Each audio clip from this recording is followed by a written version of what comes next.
What's up guys, PTM here, and today we will be doing another Pokemon challenge. We haven't done one of these for a while, and today I thought we would try to beat Pokemon Leaf Green using Pokemon that we get given from Pokemon Go. So to do this, as you can see, we're first going to load up Pokemon Go, and then we're going to try find 6 Pokemon from Kanto, and the first 6 we see are the 6 that we have to use. So as we load up here, we get quite lucky in that we see a Metapod, an Eevee, a Caterpie and a Magikarp. Obviously Caterpie and Metapod we're just going to count as one Pokemon, so that is 3 so far. So what we're going to do is check the nearby list, and you'll see that we get a Mr. Mime, a Spearow and a Shelder. So they're going to be the Pokemon that we can use. And I guess, yeah, let's just get straight into this. Shelder isn't even in Leaf Green, so I'm going to actually make Shelder my starter so we can do this. Okay, so here we are in Pokemon Leaf Green. As I just mentioned, Shelder isn't available in this game, it's actually a Fire Red exclusive. So I've edited my starter to be Shelder instead of Squirtle, but apart from this, the rest of the game will be played like normal.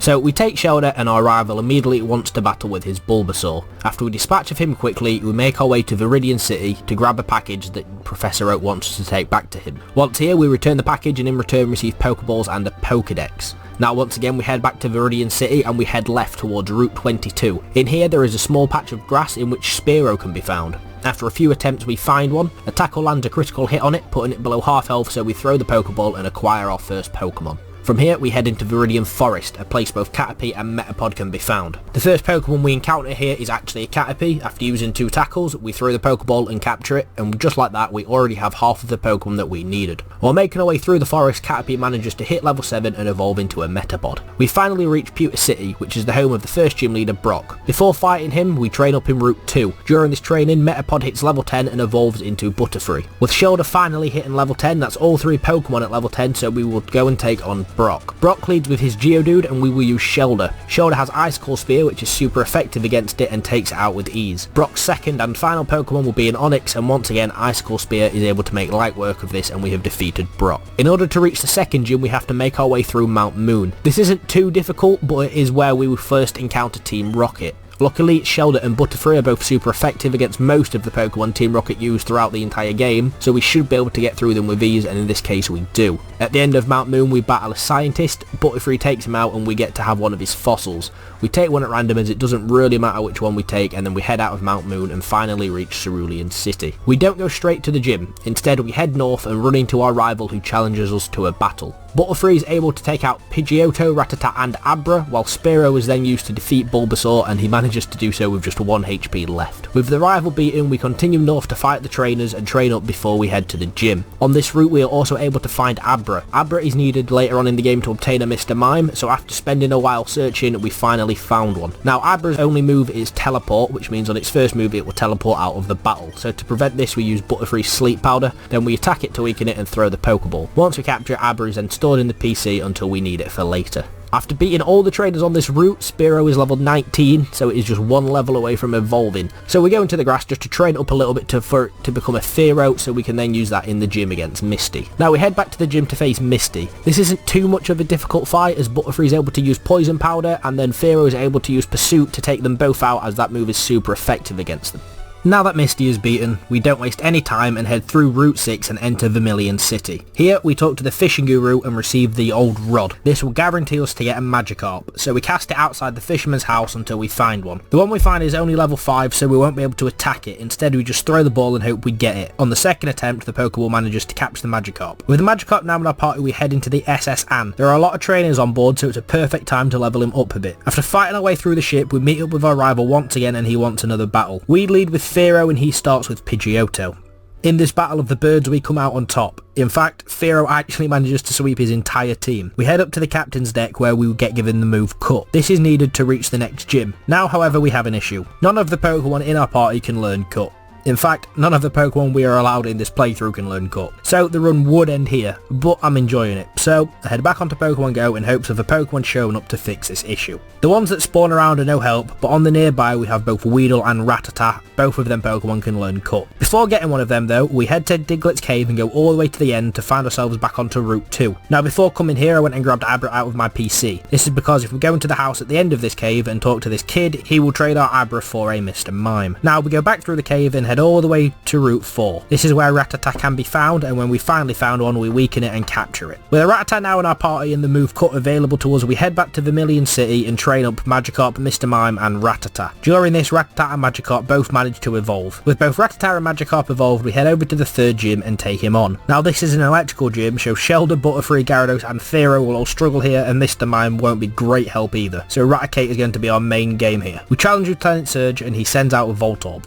Raticate takes it down with a Hyper Fang, a move that is going to be used a lot in this fight and I imagine the rest of the game. As he sends a Pikachu out, Hyper Fang makes short work of it and he sends out his final Pokemon of Raichu. We once again use Hyper Fang and get a critical hit to take out in one move, and just like that we have obtained our third badge. To get to the next town we have to head through Route 9, get to the Rock Tunnel and progress through it. Normally this is difficult to do, however with the team we have of Water Psychic moves it's very easy to get through this and we reach the other end of Lavender Town. From here we head left and get ourselves into Celadon City. The first thing we do is head to the department store where we can find a Water Stone. Using this on Shelder will cause it to evolve. Next we go to the Pokemon Center, deposit a Pokemon in the PC, head to the back of this building and climb to the top to grab a Pokeball which contains an Eevee. This Eevee will now be stored in the PC until we figure out who we need to evolve it into for later on. With that done, we head over to the Celadon gym. This gym is grass poison type, so the majority of our team will be good here. Naturally, we beat Erica on the first attempt to obtain our fourth badge. With the fourth badge in hand, we turn our attention to Team Rocket.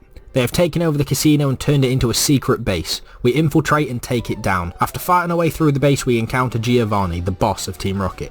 Cloyster is able to take out 2 of his Pokemon, and then Raticate uses that trusty Hyper Fang to finish him off. We pick up the Silph Scope he dropped and head our way over to the Pokemon Tower in Lavender Town. Here we meet up with a rival who once again wants a battle. He is easily dispatched of and we make our way up to the top of the tower. Just before we get to the top we encounter a ghost, and then using this newly acquired Silph Scope we can turn it in and see it's a Marowak. Gyarados takes it down easily and Marowak is finally able to get some rest. We then get to the top of the tower where we see Mr. Fuji is being kept up there by Team Rocket. We take out Team Rocket and take Mr. Fuji home. As a reward he gives us the Poké Flute and we can use this to continue on our journey. Along the path to the next town we encounter a Snorlax asleep blocking the way. We use the Poké Flute to wake up and this enrages it into a fight. After a long but easy battle we take it out and continue into the path until we reach Fuchsia City.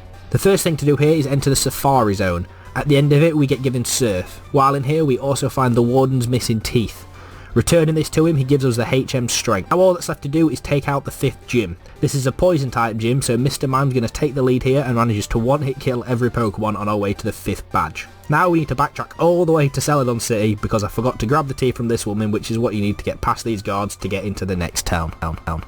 The first thing we need to do is enter the Silphco office building. This has been taken over by that pesky Team Rocket. While fighting our way through, the rival shows up to battle us. Apparently he doesn't care about saving these hostages, just wants to beat me. So I tackled his Venusaur to death and got on with the job at hand. We finally find Giovanni and take him on for the second time. He's about as good as the rival, so he also loses quickly. For freeing the hostages, we get given a Master Ball and go on our way to the gym.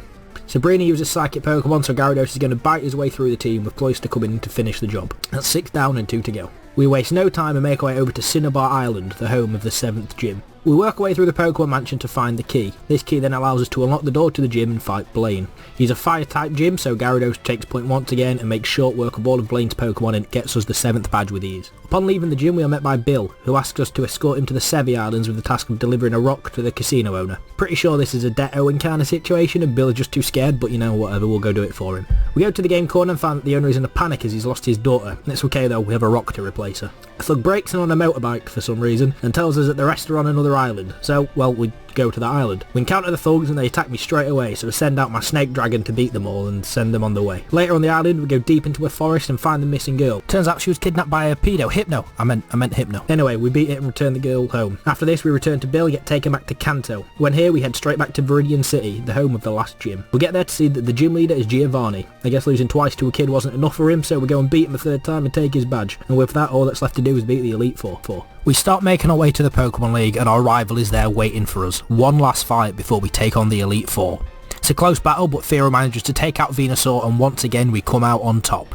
We emerge out of Victory Road after doing some extensive trading and finally reach the Pokemon League. 5 more battles and this game is over. We stock up on revives and potions and head into the gauntlet. First up is Lorelei, a water ice type trainer. Mr. Mime uses magical leaf to take a lot of them out, and then Theo finishes off Jinx to get us the first win. Next up is Bruno, the fighting type trainer. Butterfree and Mr. Mime are both super effective, so they're able to make quick work of him. We heal up and go on to fight number 3, Agatha. She has ghost and poison Pokemon, and once again Mr. Mime and Butterfree are super effective against them and make light work of it for another easy win. 12th member is Lance, the Dragon Master.